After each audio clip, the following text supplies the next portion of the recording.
Bonjour.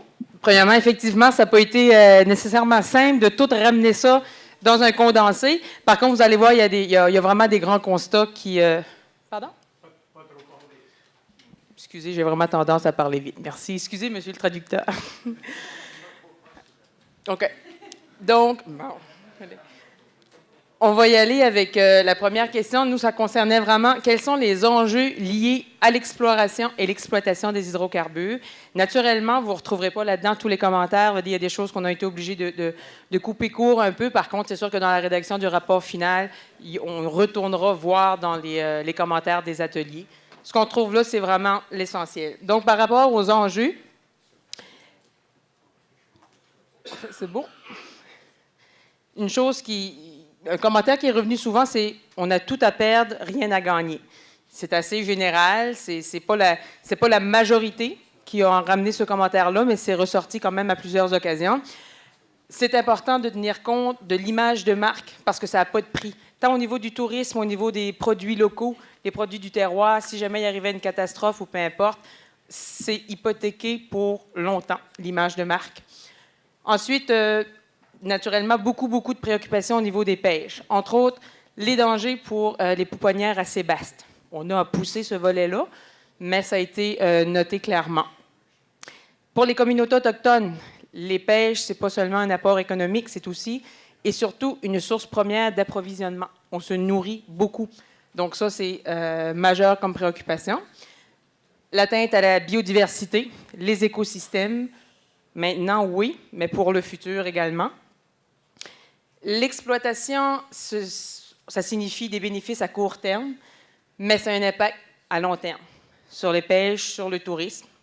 Donc, en quelque part, c'est comme prendre une ressource, c'est remplacer une ressource renouvelable, la pêche, par une ressource non renouvelable, le pétrole. Autrement dit, est-ce que ça vaut le coup? Est-ce que ça vaut la peine?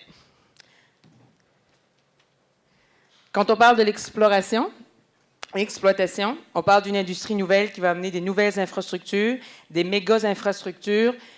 Ça va avoir un impact majeur au niveau des milieux, sur le milieu et pour les paysages. Il faut continuer tout en regardant, oui, l'alternative c'est-à-dire la possibilité d'exploitation, c'est une chose. Il ne faut pas perdre de vue non plus les énergies alternatives. Et ça a été ramené assez souvent. Les promesses de retombées économiques, est-ce que c'est réel? Est-ce qu'on fait miroiter? Si on regarde ce qui s'est du côté des communautés de la Nouvelle-Orléans, ce qu'ils ont retiré économiquement des retombées de cette exploitation-là, est-ce que ce n'est pas seulement un appât qu'on fait miroiter pour les communautés ou est-ce que c'est réel? Le site de Old Harry, c'est un... OK. On parlait, par exemple, on a ramené beaucoup l'exemple de la Norvège, de Terre-Neuve et tout ça, sauf que les lieux d'exploitation sont beaucoup plus loin des côtes que c'est le cas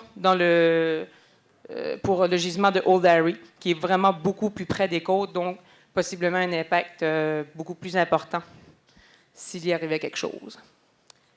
Les impacts sociaux, pardon. Les retombées doivent être équitables au sein même de la communauté. Et on nous donnait l'exemple de Saint-John, pas Saint-John, mais oui, Saint-John, où il y avait eu des retombées intéressantes, mais il y a seulement une partie de la population qui a pu en bénéficier. C'est pas vrai que ça a permis aux jeunes de rester, que ça a contré l'exode. Au contraire, il y a des gens qui ont quitté, qui sont allés s'installer ailleurs. Donc, ce souci-là de bien répartir les retombées, que ce soit équitable. Exploitation égale augmentation du trafic maritime, avec tous les risques supplémentaires que ça amène et la pollution supplémentaire que ça amène aussi. Tout dépendant des secteurs d'activité avec lesquels on parle, tourisme, pêche, industrie, le degré de risque acceptable n'est pas pareil. Le seuil de tolérance n'est pas pareil d'un secteur à l'autre. Et c'est un enjeu, c'est un défi aussi. Le fardeau de la preuve incombe au promoteur, ne prend pas actuellement ses responsabilités, dans le sens qu'on fournit de l'information, mais c'est une information qu'on considère brute, factuelle. Il ne met pas tout en œuvre pour bien informer les communautés, et ça, c'est une lacune. Besoin de plus d'informations, de transparence de la part des promoteurs ou du promoteur et du politique également. Ça, c'est revenu très, très, très, très souvent. Le fait qu'on a le sentiment qu'on n'a pas toute l'information nécessaire pour nous permettre de prendre une décision éclairée, de prendre position là-dessus, ou que l'information qu'on nous donne est souvent biaisée. C'est le sentiment qui ressort. On considère que comme les communautés côtières, dans le cas si on allait de l'avant avec l'exploitation, seraient celles qui porteraient les risques, il faut à ce moment-là que les retombées soient au rendez-vous. Si on est prêt à porter le risque, il faut qu'en quelque part, ce soit payant. Et ça, on n'est vraiment pas sûr de ça actuellement, selon les discussions des participants. Tout ce qui concerne les mécanismes de redevance. Beaucoup, beaucoup, beaucoup de questionnements, beaucoup d'inquiétudes par rapport à ça. Nécessaire approche intégrée de développement. On soulève que malheureusement, trop souvent, l'argument économique revient.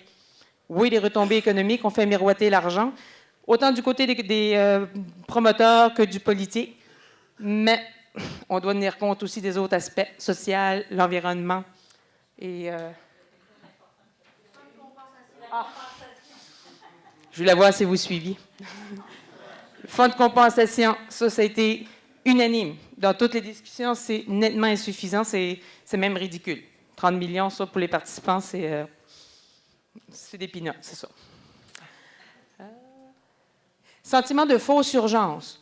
On dit de la part du promoteur, de la part du politique, c'est go, go, go, il faut y aller, alors que les communautés, ou en tout cas les représentants de communautés, disent prenons le temps de réfléchir, il faut qu'on se fasse une tête là-dessus, il faut qu'on mette des balises pour savoir qu'est-ce qu'on ne veut pas, et pour ça, il faut qu'on ait le temps de réfléchir. Et le contexte actuel, c'est pas ça que ça favorise. Intégrité écologique, le golfe, l'estuaire, c'est un milieu unique. C'est un écosystème qu'il faut protéger. Puis, malheureusement, si on va dans une phase exploration et exploitation, c'est dangereux. On a dit même surtout au niveau de la phase exploration. Je ne connais pas les détails techniques, mais je pense à M. Archambault. Vous irez voir M. Archambault, il va tout vous expliquer ça. Il y a des communautés qui travaillent fort. On parlait entre autres, on avait l'exemple du sud de Terre-Neuve, où la pêche, vous savez, comme ici, ça a un impact. Il y a eu des diminutions au niveau des stocks de poissons et tout ça. On est en train de développer une industrie, en tout cas, une activité complémentaire aux pêches, c'est le tourisme. Alors, si on va de l'avant avec de l'exploration, ça peut aussi fragiliser le processus dans lequel on est là. On essaie de se donner une autre activité pour ne pas reposer seulement sur les pêches, puis là, on vient fragiliser ce processus-là. La nécessité de développer une vision commune dans le pourtour du Golfe. Les 5 provinces, entre les 5 provinces, mais aussi entre les communautés, les petites communautés entre elles. Le défi. Question majeure. Qui va être le leader de tout ça? Le mode de gouvernance. L'importance de développer une confiance mutuelle. C'est majeur dans les discussions. Besoin d'approfondir les connaissances. On a parlé tantôt du sentiment d'urgence, c'est go, go, go. OK, mais il y a encore trop de zones grises. Il y a plein de choses qu'on ne connaît pas. Les impacts sur les humains, sur les oiseaux, sur plein de choses. Donc, c'est difficile de prendre une décision éclairée. Utiliser les expériences du passé pour mieux faire les choses.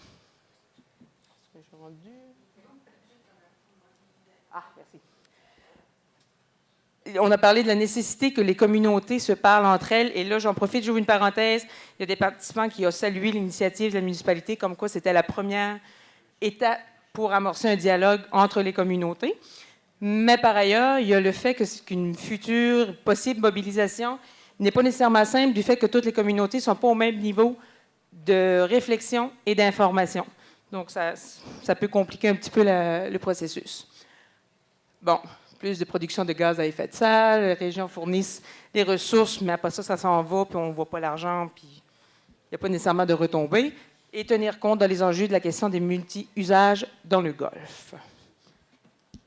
Je prends mon souffle. Y a-t-il moyen de la cloire le texte où je peux m'avancer? Parce que quand tu passes vite à travers, m'assurer d'avoir toutes les...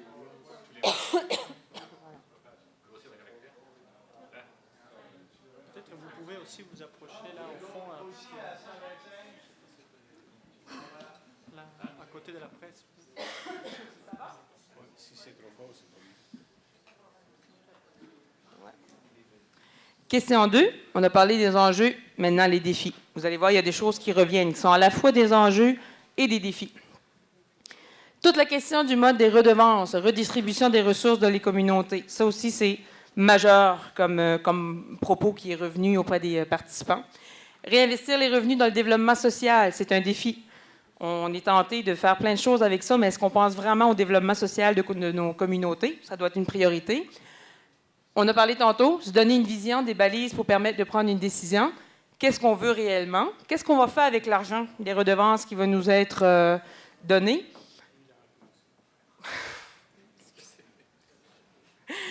Qu'est-ce qui va être fait avec... comment on va utiliser cet argent-là? Si on fait ce processus-là, tout ça va faciliter, en bout de ligne, l'acceptabilité sociale d'un tel projet. On parlait, entre autres, qu'un moratoire, ça pourrait être un bon temps d'arrêt, ça pourrait être une formule pour justement se donner le temps de réfléchir. Les défis, au niveau de la mise à niveau de la réglementation, de la législation.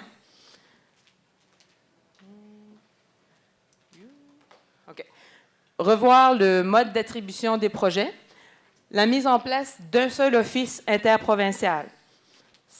On sait que ce n'est pas nécessairement facile, c'est revenu souvent comme proposition. En même sens, à peu près, demander la création d'une commission d'examen, de ce qu'on a parlé tantôt, pour se laisser un peu plus le temps dans la suite des études environnementales stratégiques, demander une commission d'examen justement pour avoir un peu plus le temps de réfléchir. Création d'une coalition pour l'ensemble des communautés du Golfe.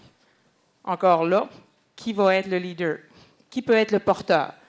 On a amené les îles, point d'interrogation. Coalition du Saint-Laurent, point d'interrogation. Importance de penser et agir globalement. On a parlé tantôt du fait que les communautés ne sont pas toutes au même niveau d'information et de réflexion. C'est un défi. S'assurer que les retombées potentielles contribuent à unir les communautés. Et quand on parle de communautés, on parle des citoyens entre eux, des élus entre eux et des élus avec les citoyens. Pour, par exemple, ne pas faire nécessairement ce qui s'est fait dans le cas de l'éolien pour certaines communautés.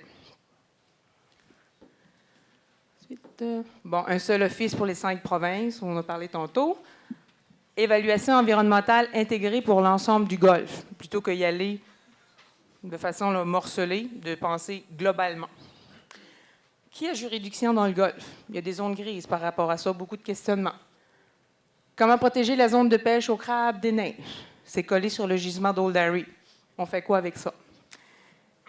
Il a été déploré l'absence de représentants des gouvernements des maritimes ici aujourd'hui. Certains participants venaient ici, entre autres, dans l'optique de pouvoir échanger avec ces gens-là. Bon, je ne cacherai pas qu'il y a naturellement une question politique. On a des élections au fédéral ces temps-ci, alors c'est pas étranger à cette absence-là. Le fait que le fédéral entretient volontairement le débat autant sur les ressources, sur la réglementation, la législation, les frontières, alors qu'il devrait être l'instance légale, puis un peu coordonner tout ça, ou en tout cas être la locomotive là-dedans.